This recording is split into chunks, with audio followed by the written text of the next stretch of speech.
യമനിലെ മരിബ് പ്രവിശ്യയിൽ നടന്ന രൂക്ഷമായ ബാലിസ്റ്റിക് മിസൈൽ ആക്രമണങ്ങളും അതിനെ തുടർന്നുണ്ടായ വൻ സ്ഫോടനങ്ങളും പശ്ചിമേഷ്യൻ മേഖലയെ വീണ്ടും വലിയൊരു യുദ്ധഭീതിയിലേക്ക് തള്ളിയിട്ടിരിക്കുകയാണ്. നഗരത്തിലുടനീളം ശക്തമായ 3 സ്ഫോടനങ്ങളാണ് റിപ്പോർട്ട് ചെയ്യപ്പെട്ടത്. കഴിഞ്ഞ 4 വർഷമായി താരതമ്യേന ശാന്തമായിരുന്ന മരീബ് മുന്നണിയിൽ ഈ ആക്രമണത്തോടെ വീണ്ടും യുദ്ധത്തിന്റെ അഗ്നി പടർന്നു പിടിച്ചു. അറേബ്യൻ ഉപദ്വീപിലെ ഏറ്റവും തന്ത്രപ്രധാനമായ നഗരങ്ങളിലൊന്നായ മരീബിൽ നടന്ന ആക്രമണത്തിന് പിന്നിൽ ഹൂതി വിമതരാണെന്ന് സൗദി പിന്തുണയുള്ള യമൻ ഔദ്യോഗിക ഭരണകൂടം ആരോപിച്ചു. ജനവാസ മേഖലകളെയും സാധാരണക്കാരുടെ അടിസ്ഥാന സൗകര്യങ്ങളെയും ലക്ഷ്യമിട്ടാണ് മിസൈലുകൾ പതിച്ചതെന്നും അവർ വ്യക്തമാക്കി. മറുവശത്ത് മരീബിന് ചുറ്റുമുള്ള സൗദി സഖ്യസേനയുടെ സൈനിക കേന്ദ്രങ്ങളെയും കമാൻഡ് ഓഫീസുകളെയുമാണ് തങ്ങൾ മുൻപ് ലക്ഷ്യമിട്ടിരുന്നതെന്നും ഇപ്പോഴത്തെ നീക്കങ്ങളും ഇതിന്റെ ഭാഗമാണെന്നുമാണ് ഹൂതി വിഭാഗത്തിന്റെ നിലപാട്. സൈനിക താവളങ്ങളെ തകർക്കാനും എതിരാളികളുടെ മുന്നേറ്റം തടയാനുമാണ് ഇത്തരം ബാലിസ്റ്റിക് മിസൈൽ ആക്രമണങ്ങൾ നടത്തുന്നതെന്ന് ഇറാൻ അവകാശപ്പെടുന്നുണ്ട്. ഇരുപക്ഷത്തിന്റെയും ഈ വിരുദ്ധവാദങ്ങൾ മേഖലയിലെ അനിശ്ചിതത്വം വർദ്ധിപ്പിക്കുകയാണ്.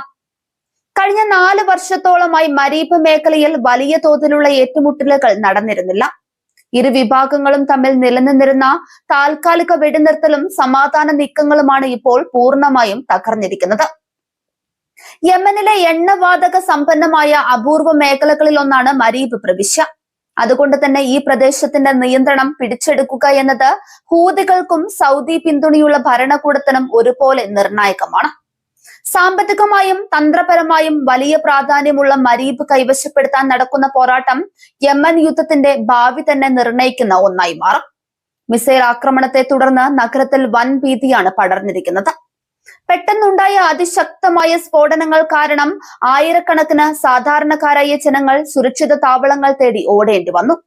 കഴിഞ്ഞ ഏതാനും വർഷങ്ങളായി സമാധാനാന്തരീക്ഷം നിലനിന്നിരുന്നതിനാൽ രാജ്യത്തിന്റെ വിവിധ ഭാഗങ്ങളിൽ നിന്ന് അഭയാർത്ഥിയായി എത്തിയ ലക്ഷക്കണക്കിന് ആളുകൾ താമസിക്കുന്നത് മരീബിലാണ്. അന്താരാഷ്ട്ര തലത്തിൽ നടക്കുന്ന സമാധാന ശ്രമങ്ങൾക്ക് ഏറ്റ കനത്ത തിരിച്ചടിയാണ് മരീബിലെ ഈ പുതിയ സംഘർഷം. ഐക്യരാഷ്ട്രസഭയുടെ നേതൃത്വത്തിൽ യമനിൽ ശാശ്വതമായ സമാധാനം കൊണ്ടുവരാൻ നടന്നു വന്ന ചർച്ചകൾ ഇതോടെ തടസ്സപ്പെടാൻ സാധ്യതയുണ്ട്. സൗദി അറേബ്യയുടെ നേതൃത്വത്തിലുള്ള അറബ് സഖ്യസേന ഈ ആക്രമണത്തോട് എങ്ങനെ പ്രതികരിക്കുമെന്നതിനെ ആശ്രയിച്ചിരിക്കും വരാനിരിക്കുന്ന ദിവസങ്ങളിലെ സാഹചര്യങ്ങൾ. ഹൂതി കേന്ദ്രങ്ങൾക്ക് നേരെ സൗദി സഖ്യസേന വ്യോമാക്രമണം ശക്തമാക്കിയാൽ സംഘർഷം യമന്റെ മറ്റു ഭാഗങ്ങളിലേക്കും അതിവേഗം വ്യാപിക്കും. ബാലിസ്റ്റിക് മിസൈലുകൾ പോലെയുള്ള സങ്കീർണമായ ആയുധങ്ങൾ ഉപയോഗിച്ച് ആക്രമണം നടത്താനുള്ള ഹൂതികളുടെ ശേഷി വീണ്ടും തെളിയിക്കപ്പെട്ടിരിക്കുകയാണ്. ആധുനിക ആയുധ സാങ്കേതിക വിദ്യയും ദീർഘദൂര മിസൈലുകളും ഹൂതികൾക്ക് ലഭിക്കുന്നത് തടയാൻ അന്താരാഷ്ട്ര തലത്തിൽ ശ്രമങ്ങൾ നടക്കുന്നുണ്ടെങ്കിലും അവയൊന്നും ഫലം കാണുന്നില്ല എന്നതിന്റെ തെളിവാണ് ഇത്തരം തുടർച്ചയായ ആക്രമണങ്ങൾ.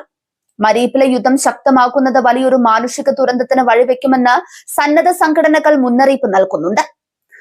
അടിസ്ഥാന ആരോഗ്യ സൗകര്യങ്ങളുടെ അഭാവവും ഭക്ഷണക്ഷാമവും അനുഭവിക്കുന്ന യമൻ ജനതയ്ക്ക് പുതിയ സൈനിക ഏറ്റുമുട്ടലുകൾ താങ്ങാനാകുന്നതിലും അപ്പുറമായിരിക്കും. പശ്ചിമേഷ്യയിൽ നിലനിൽക്കുന്ന വിശാലമായ ഭൗമരാഷ്ട്രീയ മത്സരങ്ങളുടെ ഭാഗം കൂടിയാണ് യമനിലെ ഈ ഏറ്റുമുട്ടൽ. പ്രോക്സി യുദ്ധങ്ങൾ വഴി മേഖലയിൽ സ്വാധീനം ഉറപ്പിക്കാൻ ശ്രമിക്കുന്ന വൻ ശക്തികളുടെ നീക്കങ്ങളായാണ് യമനെ വർഷങ്ങളായി ദുരന്ത ഭൂമിയായി മാറ്റിയത്. സ്ഫോടനങ്ങൾ നടന്ന മേഖലകളിൽ നിന്ന് ഇപ്പോഴും പുക ഉയർന്നുകൊണ്ടിരിക്കുകയാണെന്നാണ് പ്രാദേശിക മാധ്യമങ്ങൾ റിപ്പോർട്ട് ചെയ്യുന്നത്. അവശിഷ്ടങ്ങൾക്കിടയിൽ തിരച്ചിൽ തുടരുന്നതിനാൽ ആളപായത്തിന്റെ വിവരങ്ങൾ വരും മണിക്കൂറുകളിൽ മാത്രമേ വ്യക്തമാക്കൂ. സാധാരണക്കാരുടെ ജീവന് സംരക്ഷണം നൽകണമെന്നും ജനവാസ മേഖലകളെ ആക്രമണങ്ങളിൽ നിന്ന് ഒഴിവാക്കണമെന്നും വിവിധ മനുഷ്യാവകാശ പ്രസ്ഥാനങ്ങൾ ഇരുപക്ഷത്തോടും ആവശ്യപ്പെടുന്നുണ്ട്. എന്നാൽ യുദ്ധഭൂമിയിൽ നിയമങ്ങളും കരാറുകളും കാറ്റിൽ പറത്തിക്കൊണ്ടുള്ള നീക്കങ്ങളാണ് നടക്കുന്നത്. മേഖലയിലെ സമാധാന ചർച്ചകൾ പൂർണ്ണമായി പരാജയപ്പെടുന്നത് ആഗോള കടൽപാതകളുടെ സുരക്ഷയെയും പ്രതികൂലമായി ബാധിക്കും. ചെങ്കടൽ വഴിയുള്ള അന്താരാഷ്ട്ര കപ്പൽ ഗതാഗതത്തിന് ഭീഷണി ഉയർത്തുന്ന ഹൂതികൾ മരീബിൽ കൂടി പിടിമുറുക്കുന്നത് പാശ്ചാത്യ രാജ്യങ്ങൾക്കും വലിയ തലവേദനയാണ്.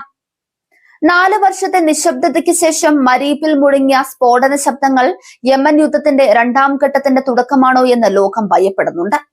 സൈനിക തന്ത്രങ്ങളും രാഷ്ട്രീയ പിടിവാശികളും തുടരുമ്പോൾ അതിന്റെ ദുരന്ത ഫലങ്ങൾ അനുഭവിക്കേണ്ടി വരുന്നത് നിരപരാധികളായ സാധു മനുഷ്യരാണ്. മരീബിലെ സാഹചര്യം ശാന്തമാക്കാൻ അടിയന്തര അന്താരാഷ്ട്ര ഇടപെടലുകൾ ഉണ്ടായില്ലെങ്കിൽ വരും ദിവസങ്ങളിൽ കൂടുതൽ രക്തച്ചൊരിച്ചിലുകൾക്ക് പ്രവിശ്യ സാക്ഷ്യം വഹിക്കേണ്ടി വരും.